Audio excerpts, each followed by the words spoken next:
Je suis heureux aujourd'hui de participer à ce bel anniversaire. Vous nous faites tous l'honneur d'être présents dans ce très bel amphithéâtre. C'est personnellement la première fois que j'y viens. De poursuivre ensemble cette belle aventure. Alors, une aventure qui en fait avait débuté en 2007 par une mission ministérielle créée par Madame Christine Lagarde. On avait même évoqué à l'époque la création d'une agence de la relation client, preuve qu'on accordait beaucoup d'importance à cette mission, pour accompagner une filière métier qui était en forte mutation, évolution, et une forte créatrice d'emplois. La relation client à distance, à l'époque, était un des thèmes de développement de l'emploi. Je me souviens des milliers d'emplois quand j'étais à l'industrie. C'était par milliers que l'on ajoutait chaque année des emplois de relations à distance. Les choses se sont modifiées depuis, mais le mouvement a commencé donc il y a 10 ans, 2007. Une mission a un début et une fin. Et l'appui de l'État, le temps de la mission, constituait un amorçage prestigieux et indispensable, dont ensuite les professionnels que vous êtes ont pris le relais. Le pari a été gagné et l'Institut national de relations clients a été créé pour prendre la suite de cette magnifique mission. Et je peux vous assurer en tant que ministre que ce n'est pas tous les jours qu'une décision ou une mission ministérielle est suivi avec autant de sérieux et de succès, puisque nous célébrons cet anniversaire riche d'annonces et de promesses. On va le voir au cours des débats qui vont suivre, des tables rondes.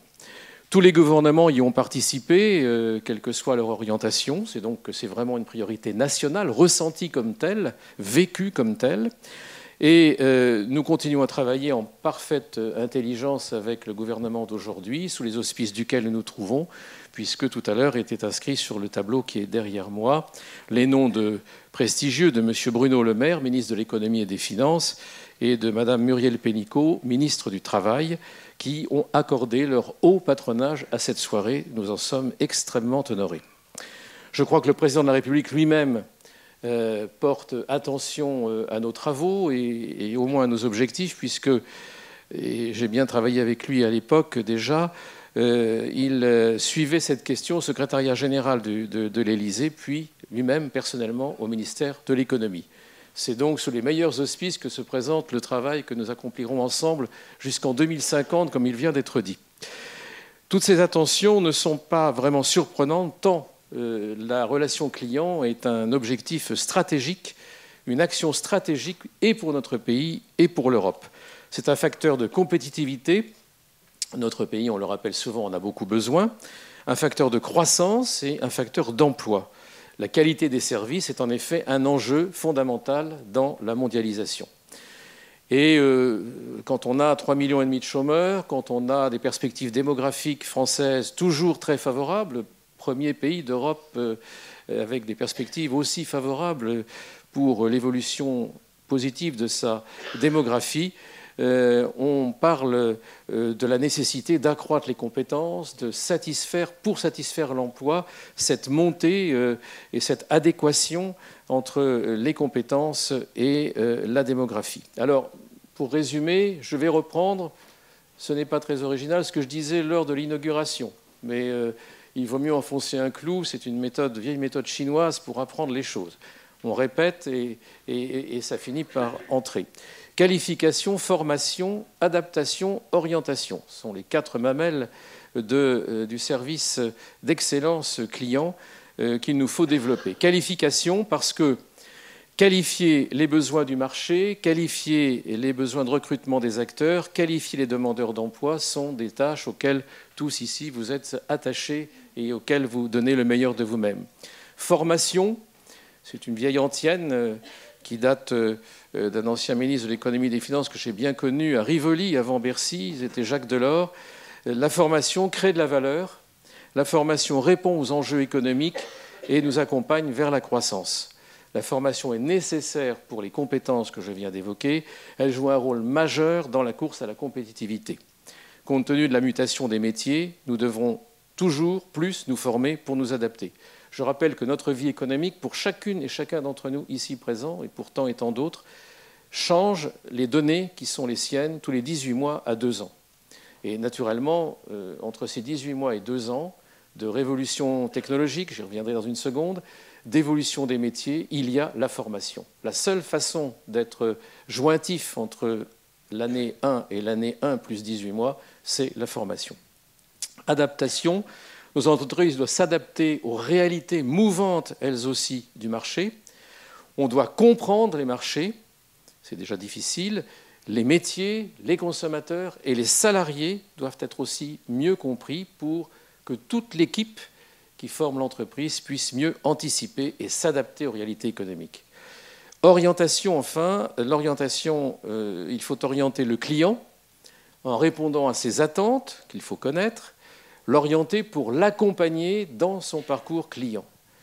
Et là, je vois quelques axes de progression pour le futur, pour nous aider à franchir les prochaines années, aider les entreprises à mieux recruter, et donc à avoir une bonne adéquation entre une offre, curieusement, c'est un peu une contradiction, je l'évoquais il y a un instant, une offre qui, alors même qu'il y a beaucoup de chômeurs, ne trouve pas toujours les compétences qu'elle recherche pour satisfaire les clients. Donc aider les entreprises à mieux recruter, professionnaliser les partenaires de l'emploi autour des métiers, organiser le marché pour faire monter en compétences les collaborateurs et futurs collaborateurs des entreprises en proposant une offre de formation adaptée aux besoins du marché. Et donc développer ainsi notre efficacité et notre expertise en développant les compétences pour gagner de la compétitivité en permanence. Une étude de l'OCDE récemment publiée a démontré l'intérêt de l'évaluation de ces compétences et de leur évolution au cours du temps, car elles aussi, elles évoluent. Je conclus par 2 points.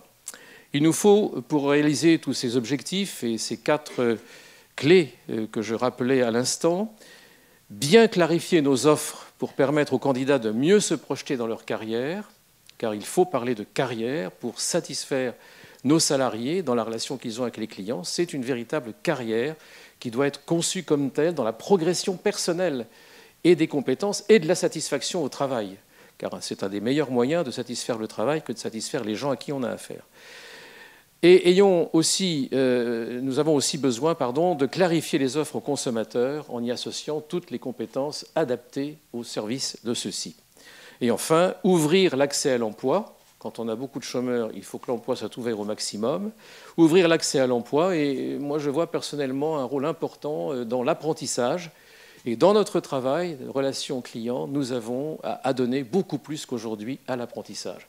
Je sais que c'est un des objectifs du gouvernement, et dans les prochains jours, aux prochaines semaines, on va reparler de cette question, et j'espère, parce qu'on en parle souvent, tous les gouvernements en parlent souvent, mais je crois que la détermination d'aujourd'hui est vraiment fondamentale et qu'elle sera suivie de mesures concrètes qui permettront enfin de faire décoller l'apprentissage. Je rappelle le gap qui existe entre nous, à notre détriment, et l'Allemagne, par exemple, sur la place de l'apprentissage dans l'ensemble du cursus d'une carrière professionnelle. Donc, ouvrir l'accès à l'emploi et satisfaire un de nos grands objectifs nationaux. 2, gérer la mutation des métiers. Et je reviens pour conclusion des conclusions, cher ami, à ce que vous disiez à l'instant. Quand on est à l'heure du numérique, quand tout change tous les 18 mois, quand on est à l'heure de l'intelligence artificielle, on parle de celle-ci depuis 2 ou 3 ans seulement. On sait qu'elles sont, à l'heure de la voiture entièrement automatique, des transports en commun entièrement automatiques, etc., etc., etc. On sait combien notre relation client va être mutante elle-même, puisque quand, dans une société que je connais bien, qui s'appelle IPsoft, qui est une société américaine, vous vous adresserez à sa fidèle personal assistant qui s'appelle Amelia. Il faudra que la relation client soit aussi bien conçue. Et Amelia, qui vous répondra à toutes les questions que vous poserez dans une banque, dans une mutuelle, dans une entreprise, saura, elle, faire une relation client évolutive en fonction des milliards de données qui lui seront données et de cette combinaison intelligente qui créera l'intelligence artificielle. Vous voyez que nous autres pauvres êtres humains, Nous avons encore beaucoup de travail à faire pour replacer notre INRC et ce qu'il porte comme un des grands sujets et un des grands défis qui nous viennent à l'esprit et qui viendront dans cette réalité mouvante de notre économie. Et puis, après tout, pourquoi pas un petit peu de nationalisme bien gentil à la fin. C'est une des bonnes raisons de croire en la France, encore un peu plus que d'assumer cette mutation de notre relation avec les clients. Et nous sommes, nous, très fiers d'être dans ce pays-là, pour cette tâche-là notamment, et pour faire réussir notre pays. Merci.